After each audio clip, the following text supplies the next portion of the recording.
afternoon, and welcome to actual proof that I occasionally go outside and I'm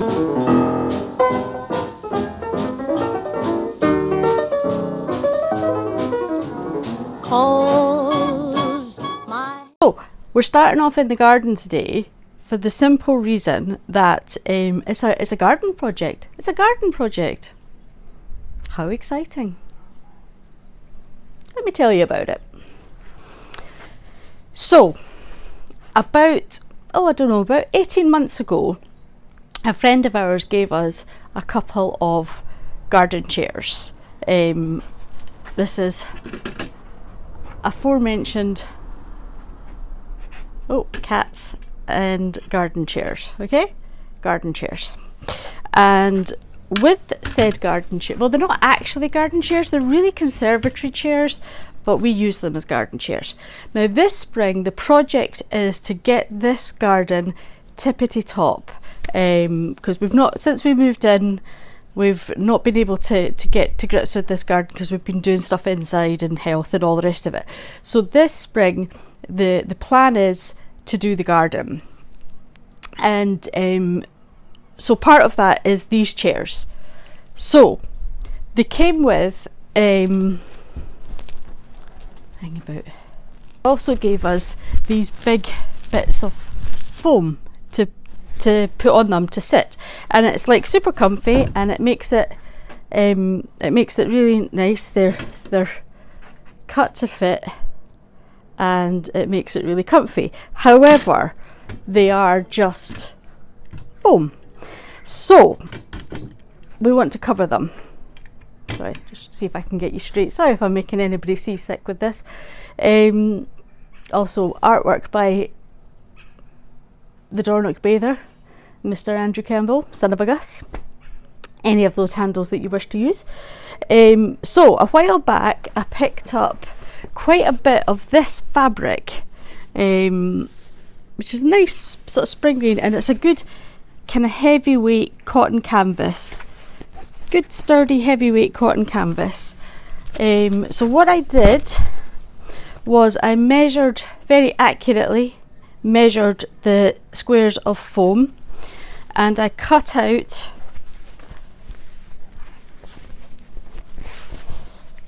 squares of fabric. So I've got a square, we've got two bits of foam, one for each chair. I've got a square for the top and a square for the bottom, and then for each piece of foam I've got this long bit that's going to go around all four edges, and I'm going to put a bit of velcro in one edge so that I can take them on and off in project. Just a simple one this time, because I'm not going to lie, I am still recovering from the ball gown that took quite a lot out of me, and I haven't been too tippity top recently, so we're just doing a nice, quiet, simple project that really isn't going to take us too long.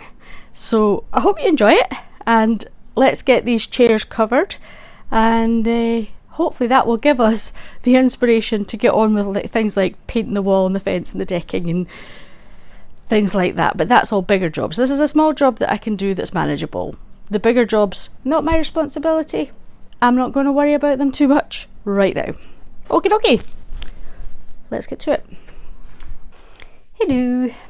So full disclosure, I filmed that introduction back in March, and in between coming in the back door and walking through the house to the sewing machine, life hit us from about 5 different directions at once, and and I didn't start sewing the seat covers. Also, the weather then got lovely, and if you learn one thing from growing up in Scotland, it's that you don't do inside things when the weather's nice, because you just don't know how long it's going to last. It could just, we could get one lovely week in April and then it could rain until September. Don't sing, Dad. I'm looking at you. I know. Might as well rain until September. Anywho.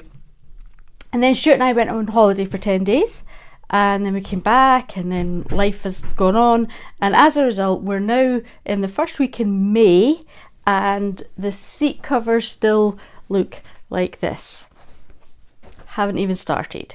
So it's time to start. I'm gonna, it's such a, do you know what? This is where, you know, the whole demand avoidance thing comes in. I will tell you exactly what's going on with these seat covers.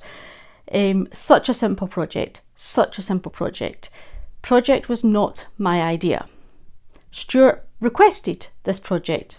I don't have a problem doing requested projects, apart from the fact that I do. Because I know we need seat covers. I was going to make seat covers. I was always going to make seat covers. But then I was asked to make seat covers, and all desire to make seat covers went out the window, and yeah, it hasn't happened.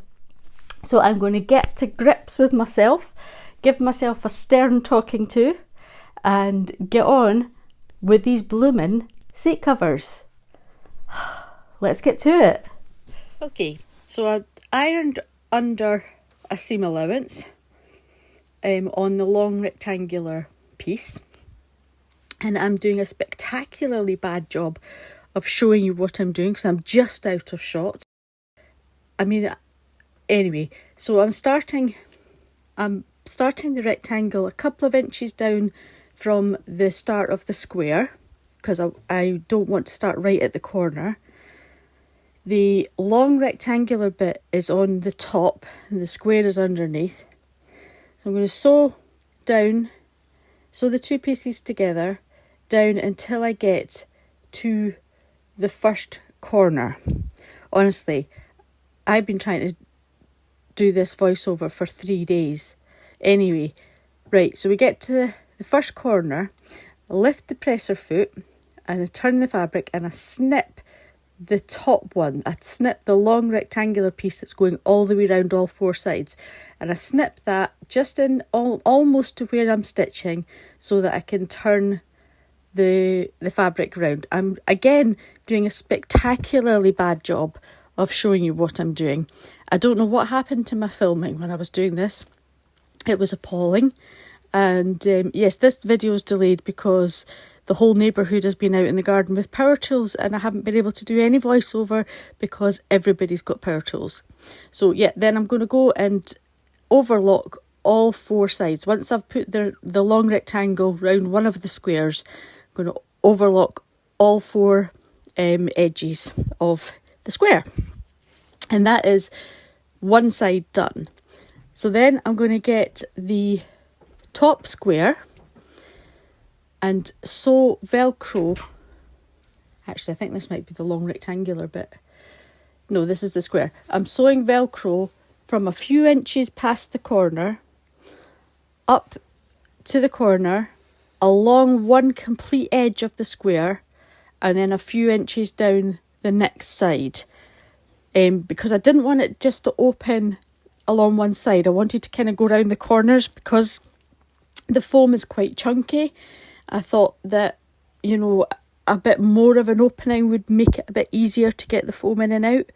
So as you can see, I'm having to do a bit of finagling to get round the corner with. So the Velcro on the top square is sewn onto the right side of the seam allowance. It's in the seam allowance on the right side. So I sew down one side of the Velcro. It's just a little thin piece of Velcro. And then I'll get to the end. I'm going to once again lift my presser foot, but with the needle down, so that I can turn the fabric. And then we do a couple of little tiny stitches across, and then turn the fabric again, and then go back round the other side of the Velcro so that I know it's firmly attached. So on the top, on the square, it's on the right side in the seam allowance, and then in the rectangular bit that goes all the way round, I've folded under the seam allowance and put the Velcro in there, so that the Velcro is kind of all, when it's closed, the Velcro is all contained in the seam allowances. If that makes any sense whatsoever. And again, I've done a spectacularly bad job of showing you that. And I went through all the footage that I filmed, and there was no footage that I filmed that made that any clearer. Right, it's time for the moment of truth. I've finished one cushion cover. I've got my big ugly bit of foam. Let's see if it fits. So I decided to move out to the conservatory to do this because I just had a little bit more room to put the tripod up to actually see what I was doing. So that's why there's boxes and things in the background, because that's where Stuart stores his boxes. And yes, it was a bit of a battle because it's quite chunky. It would be a heck of a lot easier if the Velcro didn't keep sticking to the foam. But I know I've measured this. I measured it several times. Okay. It's worse than putting a duvet on. Okay, you're in the corner. You're in that corner. Let's pull you up. Okay, let's pull you up. Okay, right. Get you in that corner. You in that corner. It would help if these were actually square. They're not actually square. I think that's like a big part of the problem. Hoppa! Hoppa! Yep. Yep.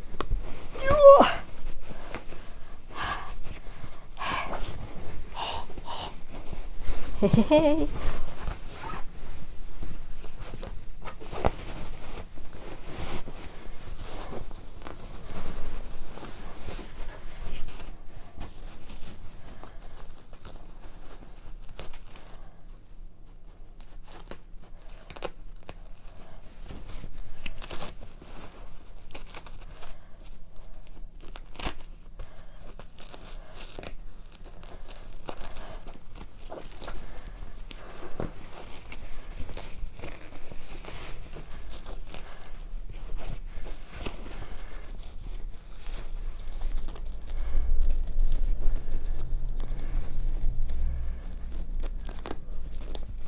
Okay, I don't understand. I definitely cut 2 squares. Obviously the foam is very much not square. However, cushion number 1 is done. I mean, I'll just make the really ugly bit, I'll just make the bit that's gone looking really ugly, I'll make that the underside, and we'll be absolutely tickety-boo. Excellent.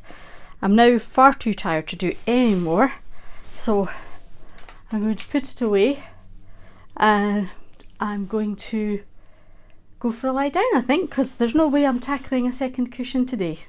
No way. But I'm actually quite pleased with that.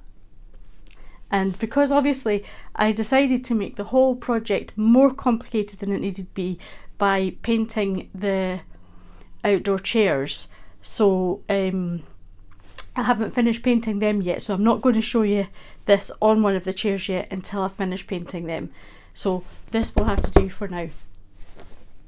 It's a beautiful day. It is an absolute corker of a day, and yes, Mum, I do have sunscreen on. Factor 50, don't worry. I'm going to make a little start on painting these chairs. I sent my hunter-gatherer out, otherwise known as Stuart, and we've got this paint in willow, which is like a pale green, so I'm hoping it'll be quite nice. It claims it's 6-year weatherproof for garden wood, so hopefully that will also go on garden wicker and be weatherproof. I don't know how much I'll get done in one go. I'm going to do, we had a bit of white paint kicking about that I'm going to use as an undercoat, a base coat, and I will just get done as much as I can get done. It's really warm out here. Whew. I will get done as much as I can get done. I might be ably assisted by Annie at some point, who knows, and let's get underway. Okay, so I discovered time lapse. It's very exciting. I'm enjoying it very much.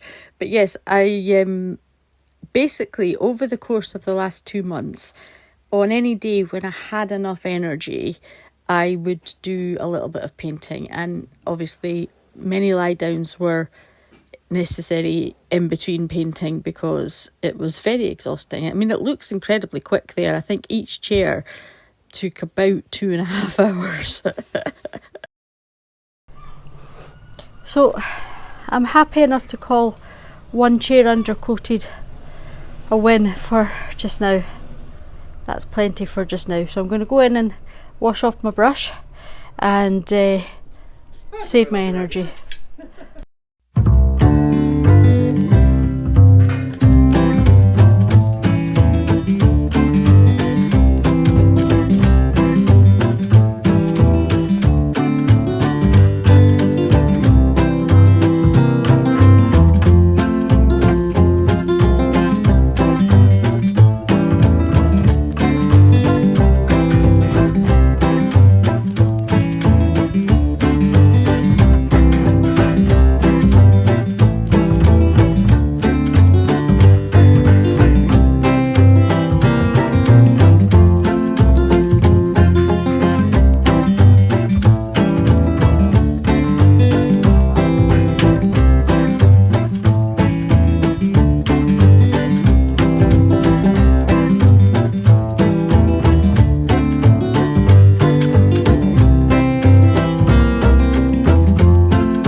So I've managed to get the first coat on both chairs, and I only have a teeny tiny bit of paint left, so I'm going to need to get more paint. However, I've done this thing that I do periodically, that I've done with interior decor, I've done with my clothes, I've done with my hair at different times over the years, whereas I get this idea into my head that it's time to be grown up and sensible and, you know, look like a normal human being, and it just brings me no joy whatsoever. And I've done this lovely green colour that, you know, people are probably looking at and thinking that's lovely, Liz. It's bringing me absolutely no joy whatsoever. It's just meh. It's just meh, and I don't think it even particularly goes with the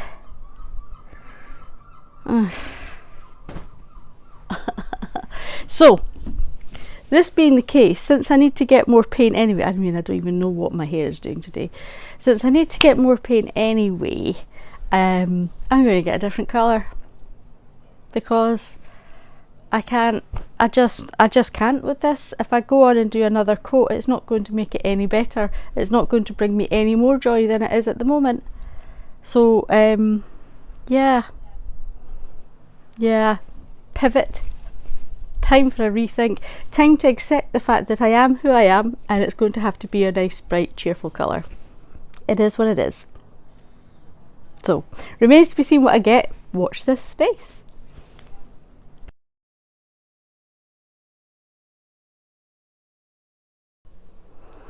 So before we go to the reveal, because we're just about at reveal time, there's a couple of things I want to do. I want to give you a knitting update and a crochet vest update, but also, very exciting, there's been an absurd amount of new subscribers. Hello everybody. I mean, I'm blown away actually. Obviously just hit the YouTube algorithm and it started showing me to people, and I'm so delighted. So welcome everybody. I'm Liz, and this is my little corner of the internet, corner of the sitting room, corner of Cornwall. Yes, this is not a Cornish accent, this is a Scottish accent. We can address that another time. But yes, welcome. I really appreciate all of you. Thank you. Time is precious, and I appreciate you choosing to spend some of your valuable time hanging out with me and my shenanigans. So anyway, that aside, I thought I'd give you a little update. So a few of you suggested just stabilising the armholes and the neck hole on the crochet vest, which I did because it I noticed as I was wearing it, it was stretching a little bit. So I did one row I kept the square shape. I did one row around the armholes, one row around the neck, and I did a couple of extra rows around the bottom. I think I'm actually going to have to change the orientation of the camera in order to be able to show you the bottom. So give me a second. Yes, I did need to change the orientation. So yeah, so I just did a couple of extra rows round the bottom, just to make it look a bit more finished at the bottom. One row round there and there, and that stabilised it, and I'm delighted with it. And I think, oh, tripping over my plug, I think it looks really sweet with this little dress. And yes, I am too warm, but hey ho, it's the vibes and it looks cute. Okay, now we're back to the right angle.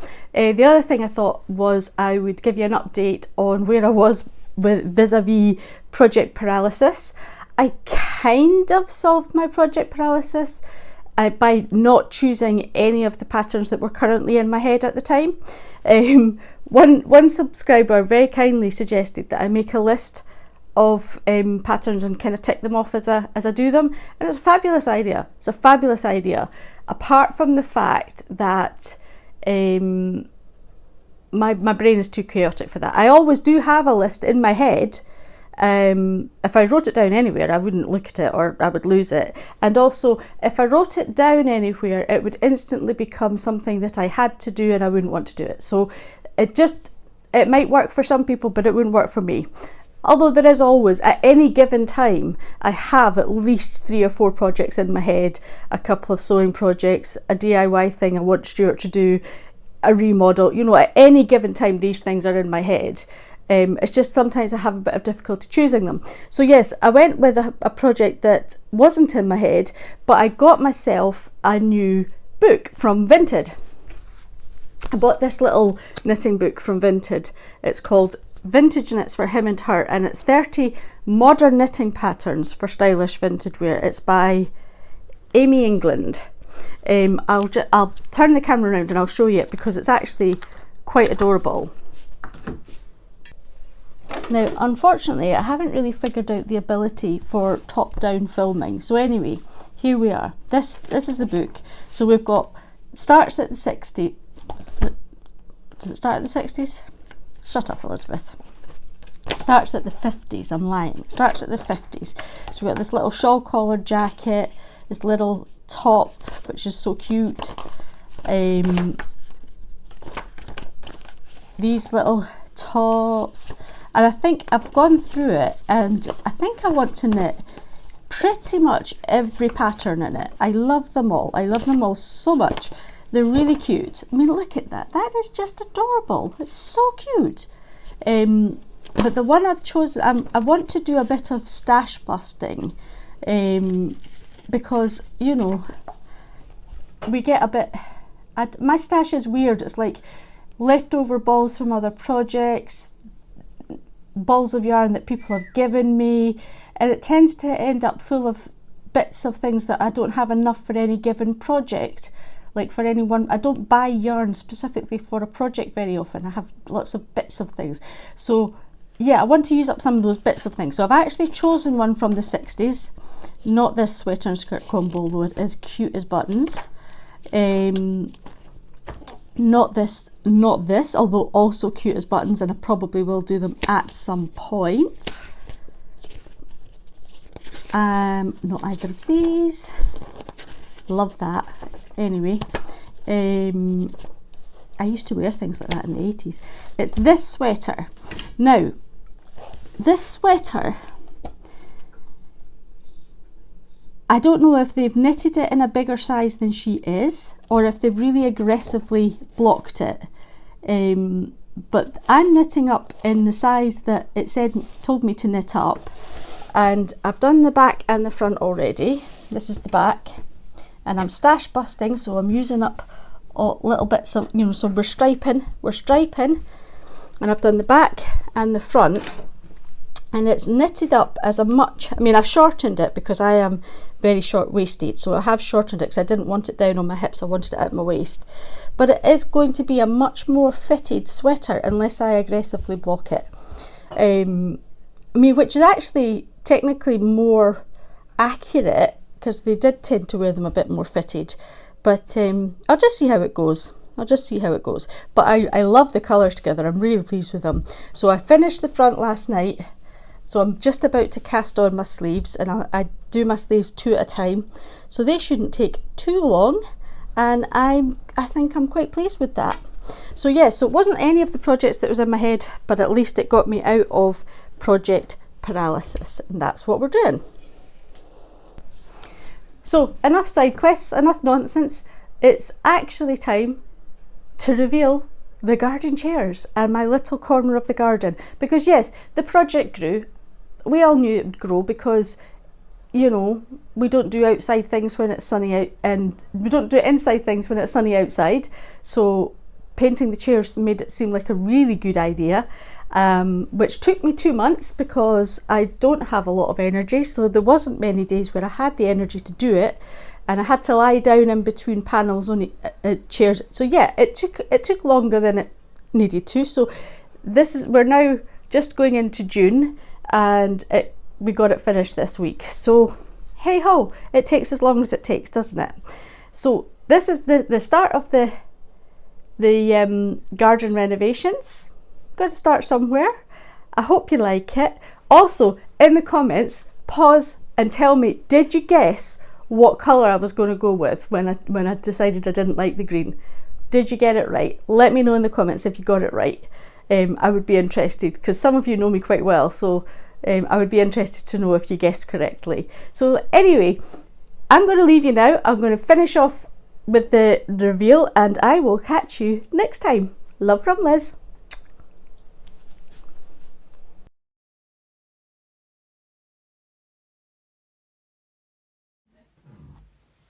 Yay! 10 points to anybody that said pink. Woohoo! I am delighted with these. I am super delighted. So I got a little outdoor rug from Next, which I'm really pleased about. It's really cute. My husband and my son rolled their eyes and like, why do we have an outside rug? But you know, I've got these gorgeous little jars, also from Next. They have solar panels on the top and little lights inside, which would have lit up in the evening had I actually read the instructions and turned them on properly. But now that they are lighting up, they're very beautiful. And I am just absolutely delighted with it. It's a lovely little corner to sit and knit. The cats love it, as you can see. And I'm just thinking that you know, I think we might turn that corner of the garden into sort of 50s style ice cream parlour. I'm feeling it, people. I think it'll be really nice.